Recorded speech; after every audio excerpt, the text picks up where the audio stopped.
topic, cultural studies and introduction to the topic. For this, we have the 𝐂𝐬𝐬𝐸𝐿, Professor of English, University College, Tiruvandhuram. Sir, കുറിച്ച് പറയാനാണെങ്കിൽ he has already taken a session. Warm welcome to you, sir. And without wasting any time, I would hand over the mic. Good morning. Today we shall have an introduction to cultural studies. This may help you to understand some of the basic concepts in cultural studies. First, I shall give you a brief account of the historical, social context in which cultural studies evolved. You know, there is a theory in sociology called the wave theory. According to the wave theory, there are three important waves in the history of mankind, or three important waves can be identified in the history of. And the first wave was the agrarian wave, then it was followed by the industrial wave, and finally the information wave. These are the three waves which can be identified in the history of mankind. The first wave is the agrarian wave, and in the agrarian wave, agriculture was the means of production, and life in the agrarian wave was settled and collected, because agriculture demands that kind of a life, a settled life, and also a collective work and the like. So life in the agrarian wave was settled and collective in nature. And feudalism was supported by agriculture, and agriculture was the backbone of feudalist economy. And the second wave, the industrial wave, which became prominent in the 19th century with the Industrial Revolution. And in this stage, there was a change in the mode of production. And thanks to technological developments and the invention of machines, a change was made in the process of production. Before the introduction of such a change, life, works were done at home by peasants. But after the introduction of the economy or industrialization, work was shifted from home to the factories. So a lot of new concepts were introduced. Market economy was introduced. Universal measurements were introduced. And mass production was introduced. And all these changes finally caused the decline of the aristocratic feudalism or feudalist class. And there emerged another class, an economically powerful middle class called the bourgeoisie or the capitalist. And the old order was rather replaced with a new social order. And another class also was formed, the working class people, the proletariat or the working class people. So this society was divided into two, the bourgeoisie and the working class. And life became migratory also, because all the traditional laborers lost their jobs and they were forced to migrate to the cities, urban centers in search of better opportunities. And this urbanization was a byproduct of industrialization, and urban centers developed. And by the end of the 19th century, more than 70% of the British population lived in the city, and the city devoured the country. So people were forced to migrate to the cities in search of better opportunities.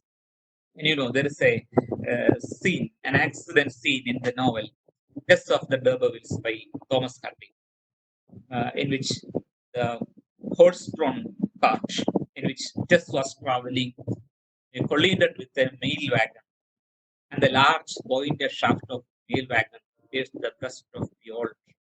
He fell dead. And this is a symbolic statement. This accident is a symbolic statement of the fact that one way of life was almost slaughtered by another. So here, the horse-drawn cart represents the agrarian uh, culture, and the mail wagon is symbolic of the industry. So new changes were there in the society, and life became migratory, and life became individualistic too, because people, life became a kind of struggle for survival, and people became self-centered, and they were confined to themselves, and so life became individualistic in the industrial way. And this was again uh, coupled with the rapid urbanization of the country, and all these things can be considered as part of what can be called modernity. That is technological advancements, then the accumulation of people in the cities, and rationalization, and all these things are associated with what is called modernity. And the third wave was the information wave. And here, a new form of industry developed, that is the information industry. And we are living in the information wave, internet, then social media networking, uh, and all, or in other words, we are living in a network society, and life became so complicated, and national boundaries became insignificant. The age of globalization, and all these things carry the information wave. So these are the three waves in the theory of management. And now let's start with the industrial wave.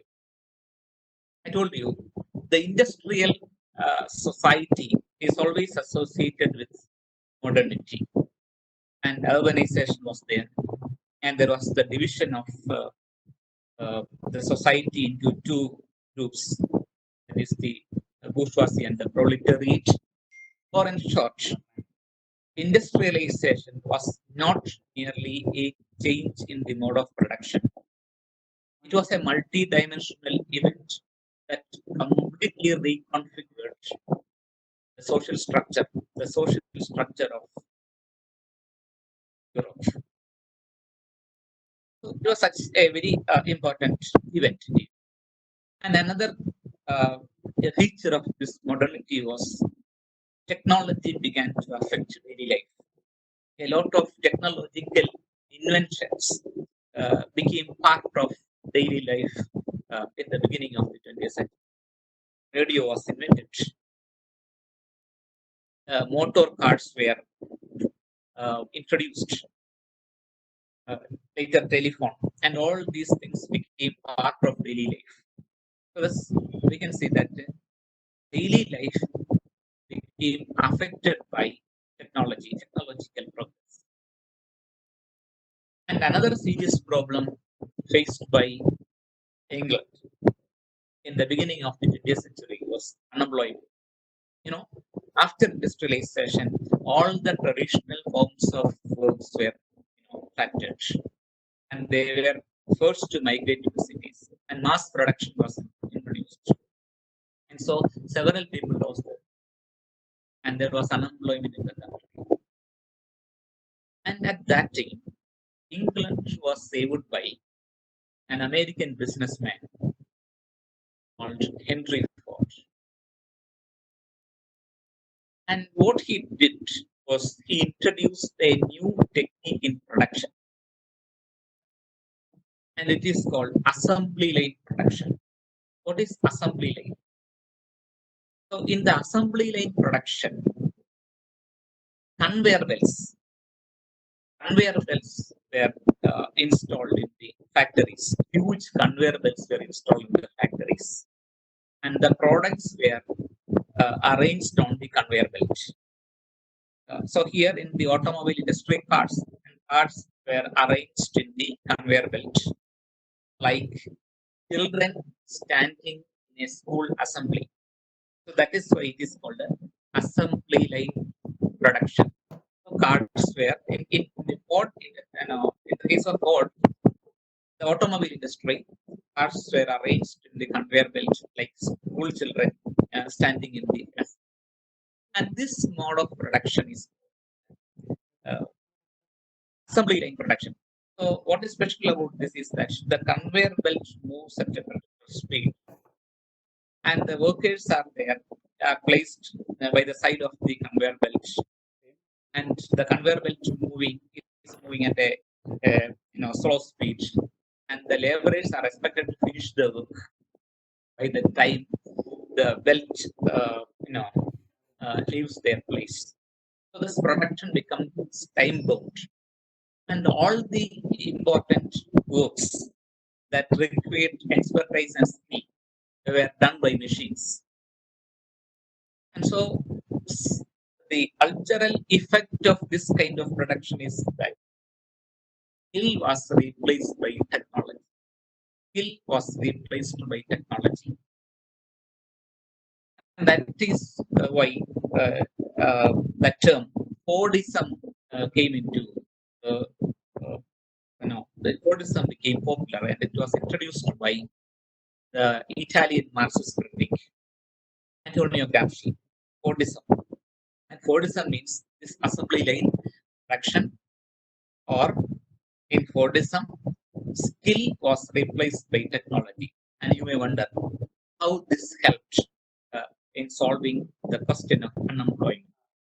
You know, if we look at the unemployed people of the unemployed section of any country, they are, you can see that they are de-skilled people or people without any skill. That means the skilled people could be hired by the skilled or such people. So the unemployed people will be these skilled people. And so here, after skill was replaced by technology, these people were hired by the industrial spinning, and they got jobs. So many people got jobs. Production increased. So that means production increased. So the countries became rich, and so they gave better salary to the employees. So the result was that production increased, and the lifestyle of the laborers also improved. They got better salary, they got enough leisure time, and all those works that required physical exertion were done by machines. So their lifestyle improved. And so by the end of the 1940s, England became a fully employed country. England became a fully employed country. Uh, I told you the lifestyle of the working class improved. They got enough leisure time. That is another how to spend their leisure time. And in the beginning of the 20th century itself, universal and compulsory education was universal and compulsory education was. And so that means the rate of literacy increased. People became literate. And at that time, there were no mobile phones, internet facility, or not even TV. And so they turned to reading and listening to music. So this is how they spent their leisure time. That is reading and listening to music. And the aesthetic or literary taste or sensibility of the newly literate class are not as refined as the university educated class. So the newly literate people, especially the working class people, found it difficult to understand and enjoy classical works of literature. and they could not digest Shakespearean plays. So they found it very difficult to understand, such canonical literary texts. And it was at this time a new form of literature developed, a parallel sort of literature developed. And this parallel form of literature can be called now mass culture, as part of mass culture or popular literature. And pulp fictions were introduced. That means fiction printed on cheap pulp. And the usual ingredients of such a pulp novel, are sensational events, melodramatic events, sensational melodramatic events like you know, uh, sex, stunt, and all such things. So thus, this kind of literature made an instant appeal to the working class people. So the newly literate class.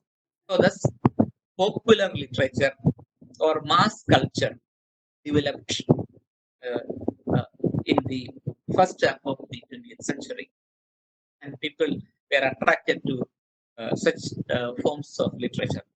And this parallel literature was definitely a threat to uh, standard or canonical text.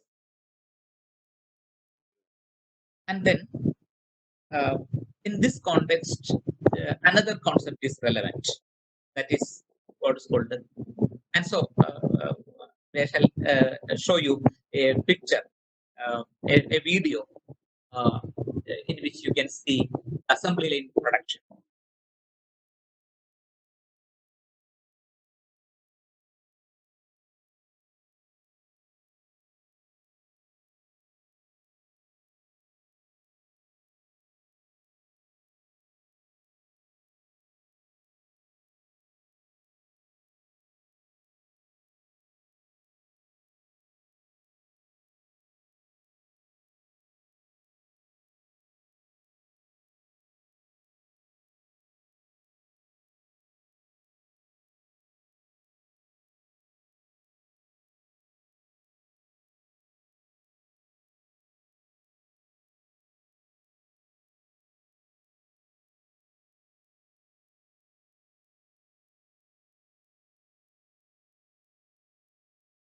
Okay, so this is what is called assembly line production. I forgot to do it at that time. So this is the assembly line mode of production, and this is how skill was replaced by technology. I know. Let us come back to our point. Uh, so I told you, people became literate, and they got enough leisure time, and they turned to reading and listening to music. And it is at this time a new form of industry developed, can be called culture industry. And that word culture was introduced by two Marxist philosophers of the Frankfurt School. They are Theodor Adorno and Max Horkheimer. Theodor Adorno and Max Horkheimer. They introduced this important concept, culture industry. That was in 1946. And what was culture industry? What are the products of culture industry? So here, culture becomes an industry in culture industry. And what is meant by that? So what are the products of culture? So as I have told you, folk music, and later films, television events, modern advertisements, and all these things can be considered as part of culture. So when they wrote this essay, that was in 1946, it was only pop music and popular literature. But later, culture industry expanded its boundaries to include Hollywood films, television events, and television advertisement and such things. And so they are the products of culture industry. It's a Hollywood film. It's a product of culture industry. A television ad is a product of culture industry. So what is special about culture industry is that culture industry functions as an aid to industry. That means culture industry makes a congenial climate for industrials for the industrials to flourish. This is the function of culture industry in the capitalist society. That means, uh, so in the case of pop music or films or popular literature, they seem to be diversified, different, and heterogeneous in nature. But at the same time, there is a standardization in all these things. So they impose some kind of a standards on the people. So that means, or in other words, the taste of the people can be manipulated by using culture industry. So thus they can shape the taste of the people. So thus they can predict their behavior. And this predictability of human behavior can be made use of by the industrialists because they could launch products accordingly, according to the taste of the people. So to shape the taste of the people is the function of culture industry. Uh, so I shall make it clear with an example. In Indian social context or in Indian culture, long, thick, luxuriant, and curly hair was considered as the sign of female beauty. Long, thick, luxuriant, and curly hair. That was the sign of beauty in Indian culture. And uh, uh, you can see such descriptions in the plays of Kalidasa and all such Indian classical writing. Recently, the industrialists injected to the society a new notion of beauty that straightened hair is beautiful. And though this idea was injected to the society through culture industry, that is through Hollywood films, or other movies, then television events and advertisements, they injected this feeling that long and straight hair is the sign of beauty. So thus, the need for the straightened hair is created in the society. And now they have marketed a lot of products for hair straightening, a lot of products for hair straightening. This is how culture industry makes a congenial climate for the capitalist to flourish. So they can manipulate people's taste. They can shape their attitudes. So this culture industry's function is to make a congenial climate for the capital to thrive. This is the significance of culture industry. And then later, in the second half of the 20th century, a lot of changes took place, especially after the introduction of the electronic media. Television became very popular. Then films developed, and then later internet and mobile phones and social media networks. And all these things widened the scope of culture industry and ourselves. So here, cultural studies can be studied against this kind of a background. Now let us come to our topic, culture industry, cultural studies.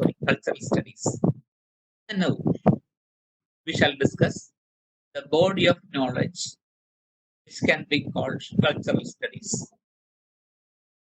A history of cultural studies can be traced back to Matthew Arnold in the 19th century, the poet critic Matthew Arnold in the 19th century.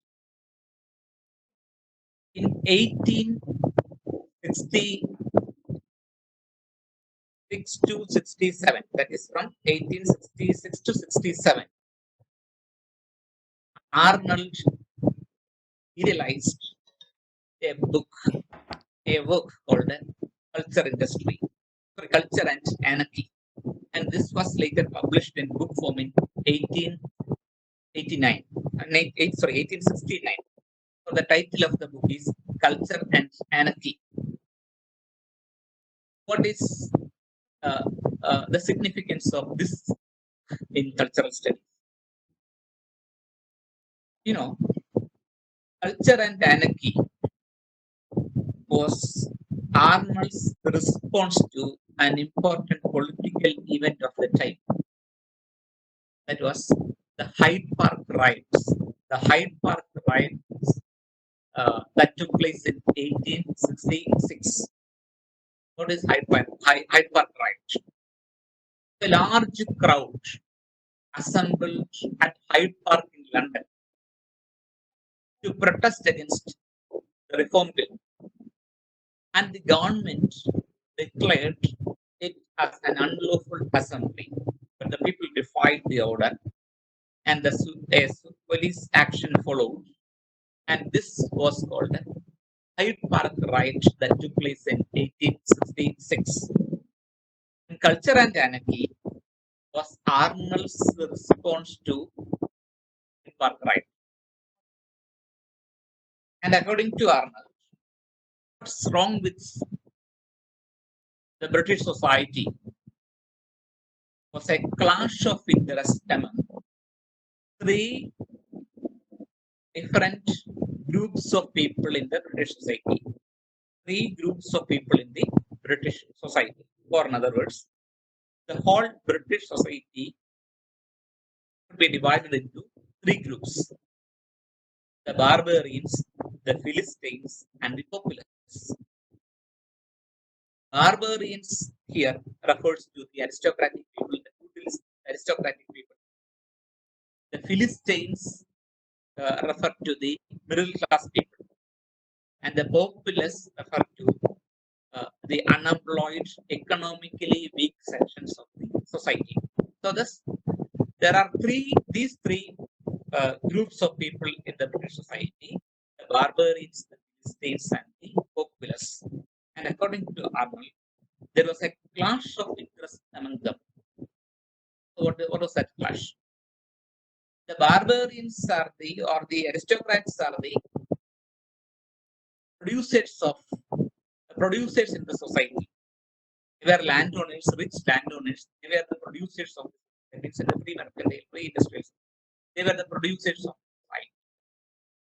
And their interest was to sell their products at as high a price as possible. I know what was the interest of the populace. Their interest was to buy the products at as low a cost as possible. And now, in between them, there is a middle class called the Philistines, including merchants. And their intention was to buy the products from the barbarians at as low a price as possible and sell the same products to the populace at as low a price as high a price as possible. So thus, there's a clash of interest among these three groups. And now, in this clash, the best people, according to Arnold, are those who could transcend their class positions. So those people who could transcend their class positions were considered as the best by Arnold. They are the cultured people. So that means Arnold defined culture as the best that is known and thought in the world. And again, he defined culture as sweetness and light. Is the sweetness and light is the best that was known and thought in the world. So this Arnold's concept of culture is somewhat elitist. It does not cover all sections of the society. It covers only a small minority section of the society. That is only the best people in the society. And the best are those who could transcend their class positions. And so culture was the monopoly of this minority group of people in the society according to Arnold. That's why I told you that there is a kind of elitism in Arnold's concept of culture. And now, in the 20th century, Arnold's work was carried forward by another great in the 20th century, Dr. F.R. Lewis and his wife, Q.D. Lewis. F.R. Lewis and Q.D. Lewis. And F.R. Lewis introduced the concept of the great tradition. So, what is the great tradition? So, here, the great tradition refers to the whole body of works from Shakespeare to Jane Austen, and that is considered as great tradition. So according to F.R. Lewis, English literature from Shakespeare to Jane Austen can be considered as the great tradition, and such works should be taught at schools and colleges in England. So that is why, so that the children could get an idea about the glorious past of the country. So here, the point is that F.R. Lewis was not ready to consider even James Joyce and Virginia Woolf as great. So they were outside the great tradition. So here, the great tradition, according to him, refers to English literature from Shakespeare to Jane Austen, and this great tradition should be schools and colleges, so that the children could get an idea about the rich and glorious literature and past of the country. And so there is another reason for this, because I told you it was at this time that the parallel form of literature or popular literature or mass culture developed. And according to F.R. Lewis, this could be a possible threat to canonical texts of literature. And children may mistake such silly works for English literature. So that is why he said that the great tradition should be taught in the schools and the colleges. Here also we can see that there is a kind of elitism in the great tradition, because here he was not ready to accept um, all forms of literature as part of a culture. So here definitely there is a kind of elitism, and Arnold's work was thus carried forward by F.R. Lewis and his wife Q.D. Lewis. And now later, at the beginning of what is now called cultural studies, we can see an important figure called Richard, and he was uh, a singer, a sociologist, a critic, and he was from a working class family, so that means he had a working class background, and his most important contribution to cultural studies was the book, The Uses of Literacy. The Uses of Literacy. And what is special about this book is that it is his personal account of his own working class experience. This book is divided into two parts. The first part is the older order, and the second part is yielding place to the new. Yielding place to the new. These are the two parts of the book. Now, in the first part, that is in the older order, Hogarth recalls with nostalgia the loss of an old order of book. And here he spoke about an authentic form of working class culture. There was an authentic form of working class culture, a folk culture, and then a culture which was made common by a fraternity of working class people. And he had witnessed that kind of a culture in his boyhood days. An authentic working class culture, a folk culture was there. But what happened in the 1930s and 40s was a new form of culture developed. And that was what is called mass culture or popular culture. Mass culture or the popular culture, commercial culture. So here, what happened was that a lot of unhealthy, sensational uh, things were there in this new form of culture called the mass culture or popular culture. And in fact, this newly developed mass culture definitely destroyed the authentic working class culture of the past. And so, thus, in the first part, he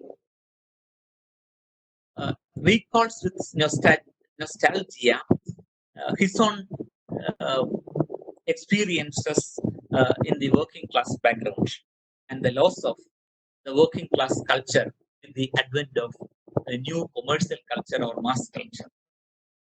That is the argument in the first part of the. In the second part, that is yielding place to the new. That is the second part of.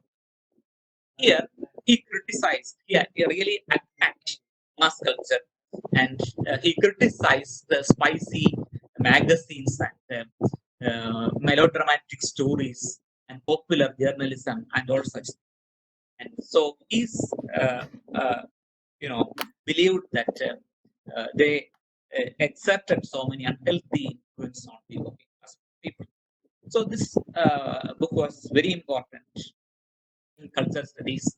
And later, when the Center for Contemporary Cultural Studies was uh, established in Birmingham University, uh, Richard Hogarth became the first director of the center.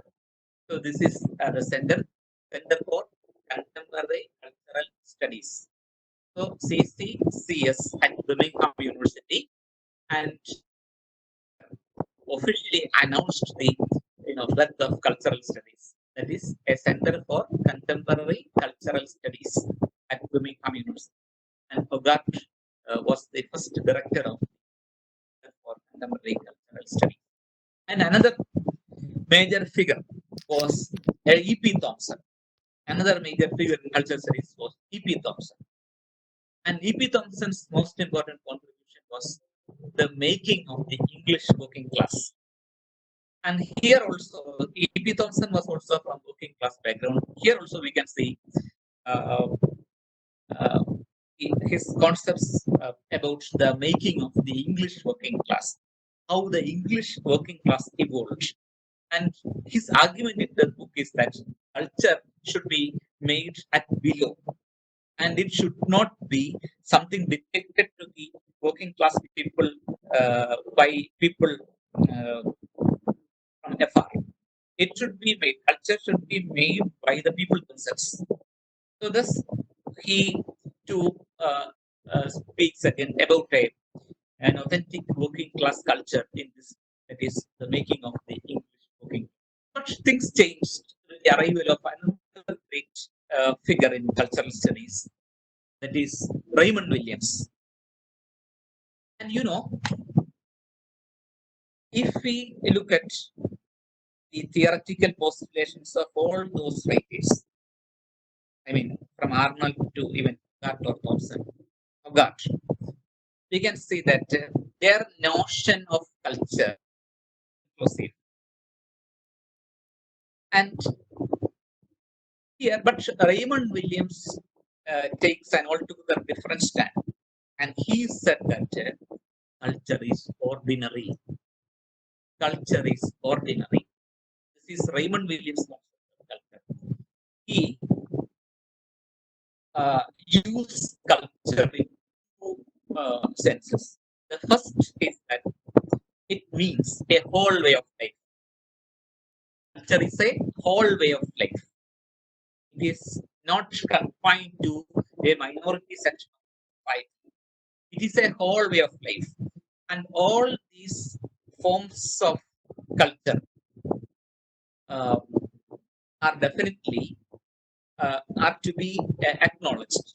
So the culture covers all these forms, and culture is a whole way of life. That is the first sense in which the word culture. Secondly, it means art and learning. Culture means art and learning, like cultural products, literary text, then plays. So these are cultural products, and culture may mean cultural products. So thus, he uh, declared that culture is ordinary and it is what people of the society make common. So culture becomes a whole way of life according to Raymond Williams. And so here, according to Raymond Williams, there can be three forms of culture in every society. There can be three forms of culture. They are the dominant culture, the residual culture, and the emergent culture. So these are the three forms of culture: dominant culture, residual culture, and emergent culture. And what is meant by dominant culture? So in every society, there is a culture which we consider as the mainstream culture, the dominant culture of the society. And this is referred to as dominant culture. And along with dominant culture, there can be another form of culture called the residual culture. What is residual culture? Residual culture was the dominant culture of the past. It was the dominant culture of the past. But uh, now it exists in the dominant culture uh, as residues. And this is what is called residual culture. That means residual culture was once the dominant culture, but now no longer the dominant culture of the time, but still the forms of residual culture exist, or the forms of the culture of the past exist in the contemporary society as residues. And this is what is called a residual culture. So I shall make it clear with an example. I hope you can see this video.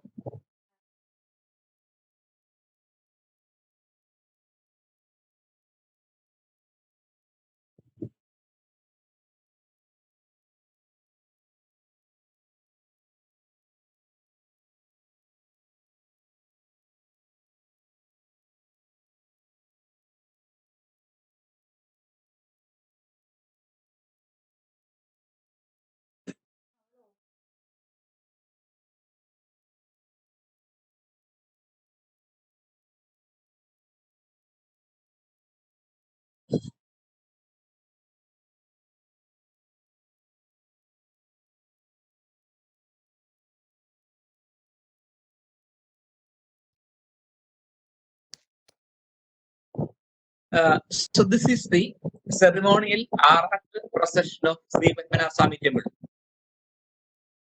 Hope you are familiar with this. So this is the art procession of Sri Padmanabha Swami Temple. And as you have watched in the video clip, the art procession is escorted by a police band set, a police guard of honor, and the like. So that means this is perhaps the only temple where state honors are given to the deity. State honors are given to the deity. Why? This is part of a historical event. In the 18th century, uh, the king of Travancore, Veeramartandavarma Maharaja, surrendered the kingdom to Lord Padmanabha, and then he declared that Lord Padmanabha would be the head of the state, and the king would be his deputy. So after that, Lord Padmanabha was the head of the, and even after independence, and even after uh, attaining democracy and all such things. So that practice still exists as a residue in culture. So this is an example of residual culture. So thus, that means all these guard of honor are part of paying a tribute or respect to the head of the state. So this is an example of residual culture. And then the third form of culture can be called the emergent culture. In every society, we can see an emergent culture. And so that means the best example is the youth subculture uh, in every society that we can see in every society, the youth subculture. So here are some freaks, Kerala freaks. So they are part of an emerging culture. So that is, they are not fully accommodated or assimilated into the mainstream society, and they were non-conformist, and they were not ready. They are not ready to conform to the standards set by the mainstream society. They coexist with the mainstream society, and so that sort of a culture can be called emergent culture. So these are the three forms of culture according to Raymond Williams: dominant culture, then residual culture, and emergent. And now we have to make a distinction between culturalism and structuralism. So these are two streams: culturalism and structuralism. So what is culturalism? So culturalism stresses the ordinariness of culture, and it is uh, a, you know its project is to evaluate culture in the context of the material conditions of production and perception. So this is culturalism. So culture is evaluated in the context of material conditions of production and consumption. Or in other words, culturalism deals with how culture is made by people under particular material conditions of production and consumption. So that is culturalism. Culturalism, on the other hand, considers culture as a signifying practice. Culture as a signifying practice, and how signs are organized to make culture. So here, according to structuralism, individual actions become meaningful when they become part of a larger social structure. And that sort of a study of culture as a signifying practice, can be termed as structuralism in cultural studies. So this is the difference between culturalism and structuralism. And now, here we have to analyze another important, uh, figure in cultural studies, that is Stuart Hall, and he was also the director of the CCCS. And Stuart Hall was a very important in cultural studies.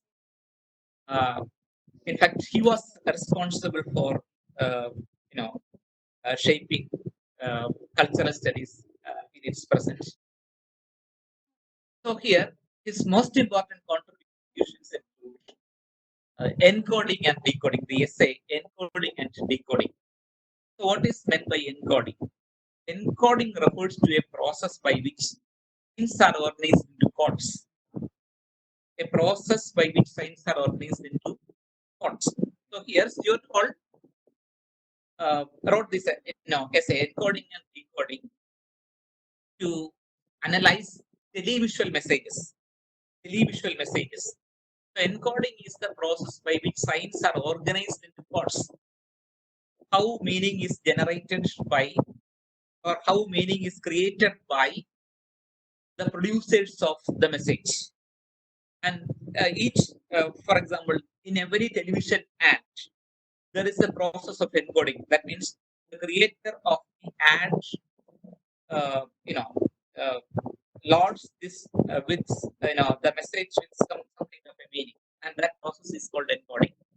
I know the next is decoding. So this is actually done by the spectators, and is the process of reception of the message. In the case of a television ad, how it is received by the people, and this is what is called decoding. So how that ad or television message is made is encoding. How it is received or decoded is what is called decoding. So these are the two major processes: encoding and decoding. According to Stuart Hall, uh, there are three chords. There are three chords in decoding. So that is, people decode televisual messages using three different chords.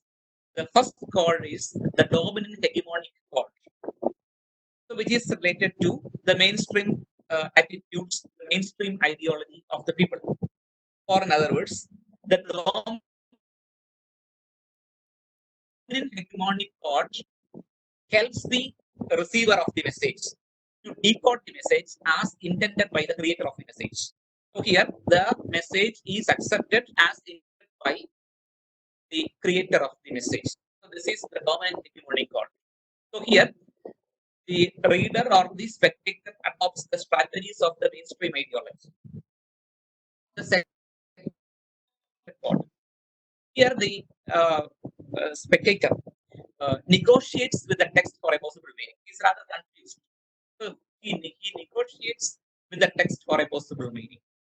And the third is the oppositional chord, in which the receiver or the spectator altogether rejects the message. So these are the three chords used in decoding according to. And now, let me make it clear with an example. This is a very well-known example, and you might have heard about this kind of a reading. So this is a popular advertisement in the television.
So this is a well-known television ad.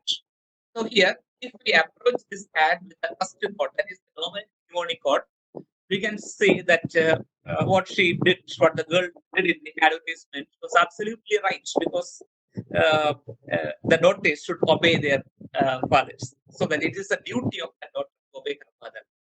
So what she did is absolutely right. So if you consider the meaning of this ad as ad like this, you are using the dominant hegemonic chord. Now we can approach the ad with the second chord, that is the negotiated chord. And if we apply the negotiated chord to the advertisement, we can say that we can negotiate for a possible meaning, which, of course, she kept her promise to her father. She kept the trust there. But what about the boy? Betrayed him. And is it right? So thus we can negotiate for a possible meaning, whether what she did is right or wrong. So if you negotiate like this, that is a negotiated chord, negotiating for a possible. And at the same time, if we approach the same ad with the last chord, that is a oppositional chord, we can altogether reject this ad as silly. This is the advertisement of a jewelry. This is the advertisement of a jewelry, and jewelers will never promote elopements and love marriages. They will never promote elopements and love marriages. They will be benefited only through uh, arranged marriages. So thus we can altogether reject this ad as silly. So this is how we can apply the three different chords, proposed by Stuart Hall. And another major figure in cultural studies was 𝐂𝐨𝐦𝐬𝐤. 𝐂𝐨𝐽𝐤.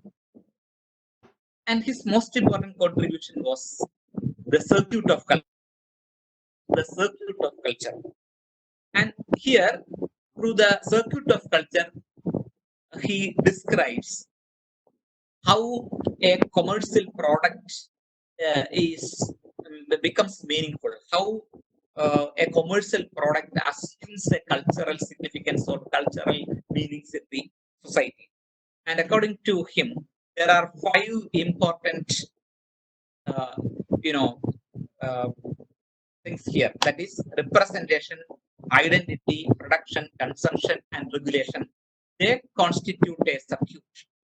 So how the item or the product is produced, and how or and then a kind of identity of the customers, the future customers of the product, and then how that product is represented in culture, and now how that product is regulated by the manufacturing and circulation of the product are regulated by the laws of the country, and how the product is conceived. And all these things constitute a circle, which can be called a circuit of culture. So I shall make it clear with another example.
So this is an old advertisement of Sony Walkman.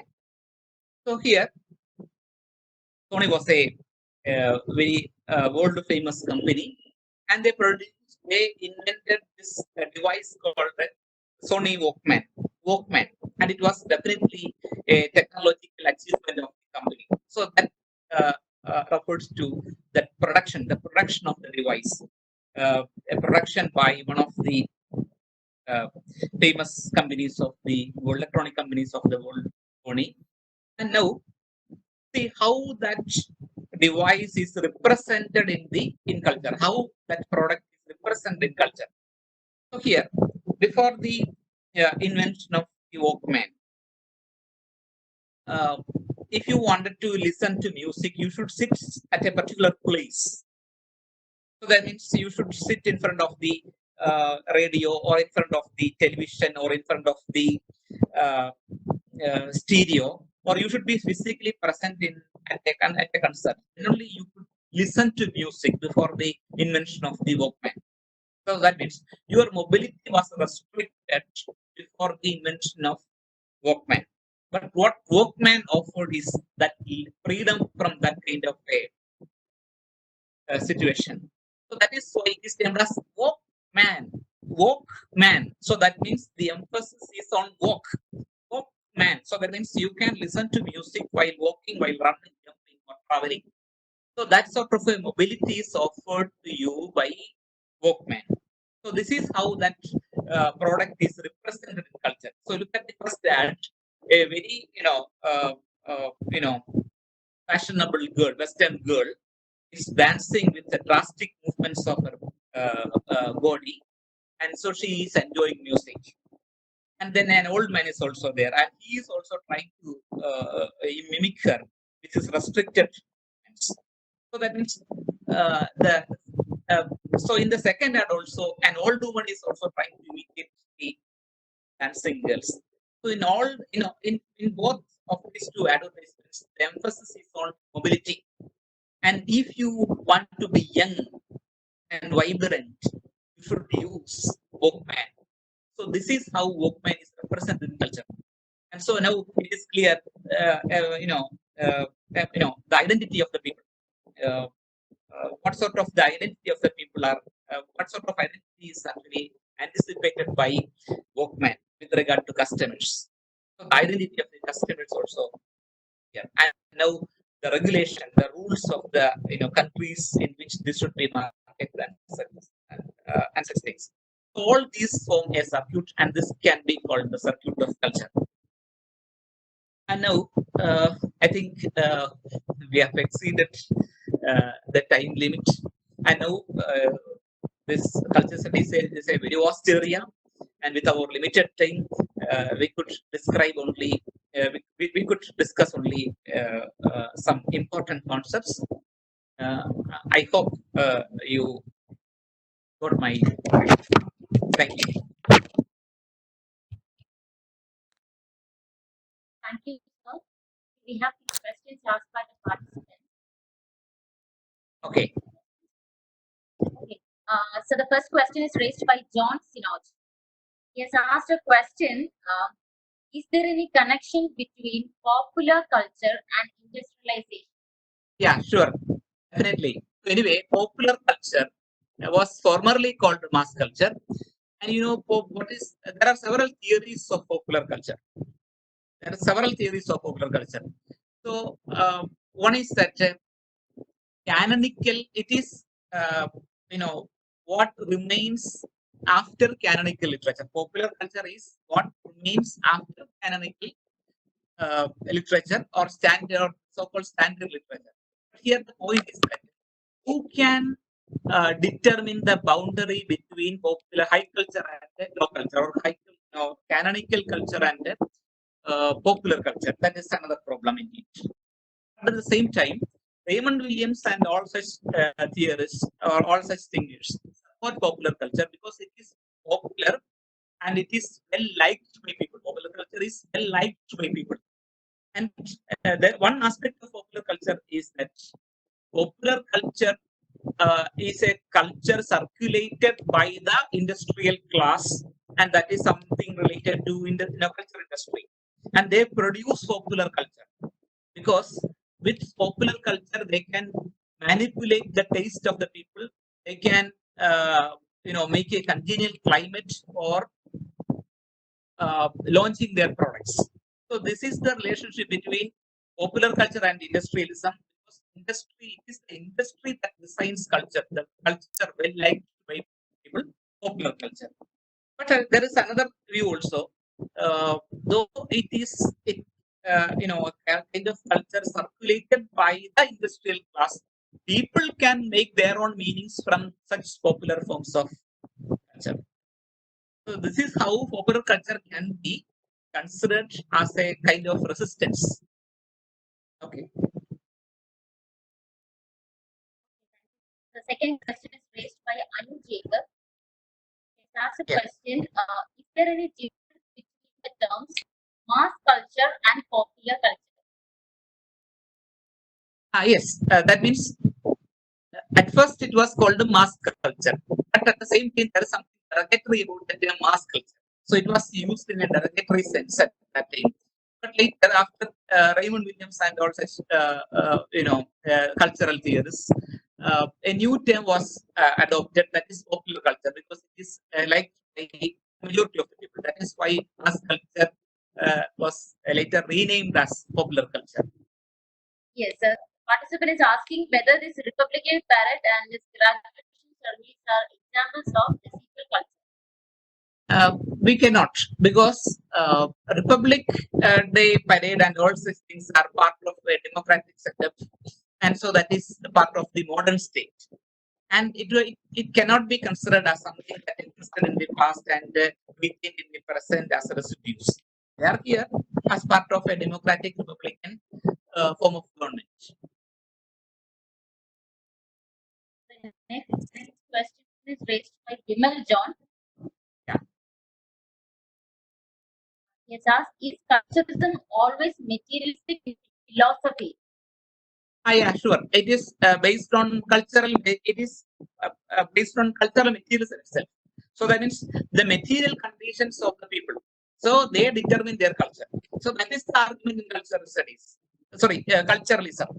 So that means there is definitely a kind of materialism in culturalism. What is cultural hegemony? How can it be identified? Hegemony. I mean, the Gramscian notion of hegemony is well relevant in cultural studies because culture can be a form of hegemony. Why? Because you are taught to behave in a particular way. You are taught to respect some people. You are taught to behave in a certain way. So these are actually unconscious teachings and schoolings, and this is part of a hegemonic influence that exists in the society. So that means culture has a hegemonic dimension. So it is a kind of internalized control. Culture is a form of internalized control, and in that sense, culture is definitely hegemonic. There is another question raised by Sachin. He is asked to explain pulp fiction in detail. So that means in a pulp novel, a lot of things are there. I mean, most of them share some common traits like a kind of love affair, elopement, then revenge, then murder, and all these things are part of pulp fiction. So that means people consume such text, and some people read them, and so that means that's why I told you that though they look diversified and different, they impose some kind of a standardization on the people. So that means people's expectations and tastes are thus standardized by the perception. So what happens is that they mistake this kind of reality for the actual reality, this kind of an experience for actual reality. So this is how pulp fiction can exert some kind of, I would say, bad influence on the people. But we cannot say so in culture studies after Raymond Williams or some such theorists. So one more question. So the question is, how is public sphere generating and maintaining popular culture? Okay. Public sphere, a concept introduced by Habermas. It started in the 17th or 18th century. That means with coffee houses.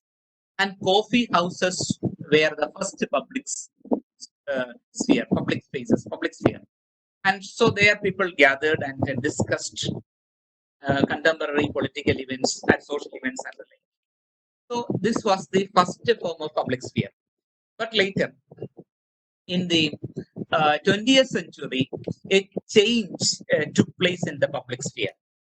So at first, people articulated their genuine opinions about political and social events in the public sphere, that is, in their gatherings in the coffee houses and clubs and the like.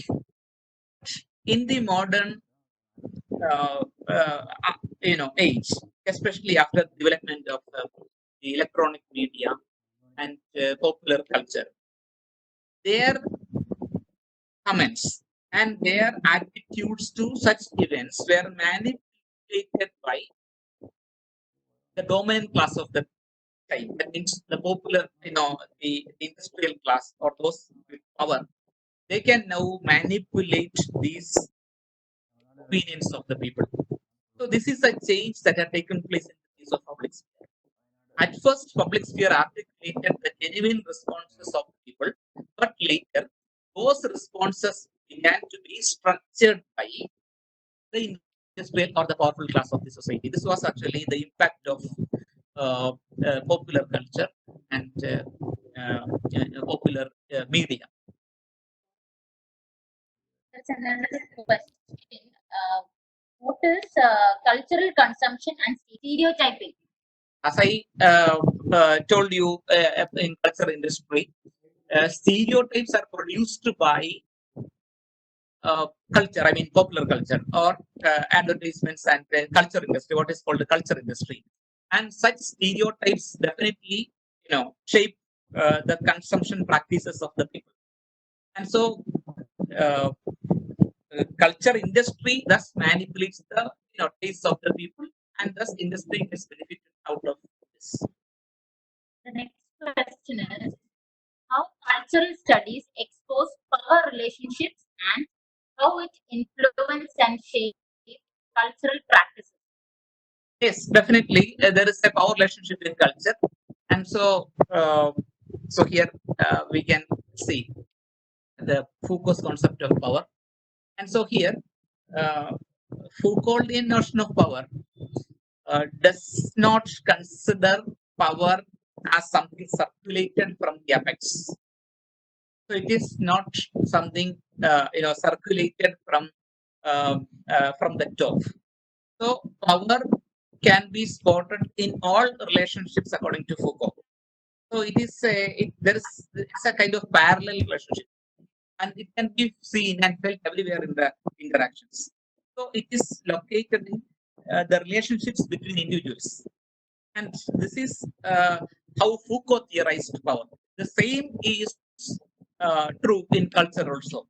So there can be a kind of mutual interaction between the people in the society, and in each such interactions, see a kind of power play.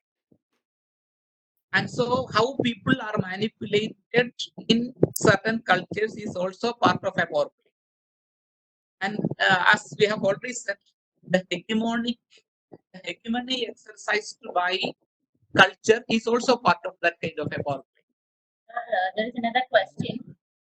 Can pulp fiction be related to postmodern novels and suggest an example of Pulp fiction. Okay, so here, pulp fiction has a lot of examples, like the novels of Harold Robbins, Irving Wallace, then James Hartley Chase, and so they were, experts in pulp fiction. Our question was pulp fiction and postmodernism, and so there are definitely pornographic details in postmodern fiction, but at the same time, postmodern fiction cannot be considered as pulp fiction because how many people can enjoy uh, a postmodern novel, like Gunther Grass Syndrome, or a postmodern novel like Foucault's Pendulum. So that means they are, appealing only to a selected few, an elite group of readers, and so we cannot say that postmodern novels are pulp novels. there is a question for E.P. Thompson's main argument. Can you forward E.P. Thompson's main argument? So his main argument is that culture should be formed at below. So that means uh, the culture should be something that is made by the working class people. That is working class culture. So that sort of a culture should be made by the people of the working class themselves. So that means it should not be something dictated to them by somebody else.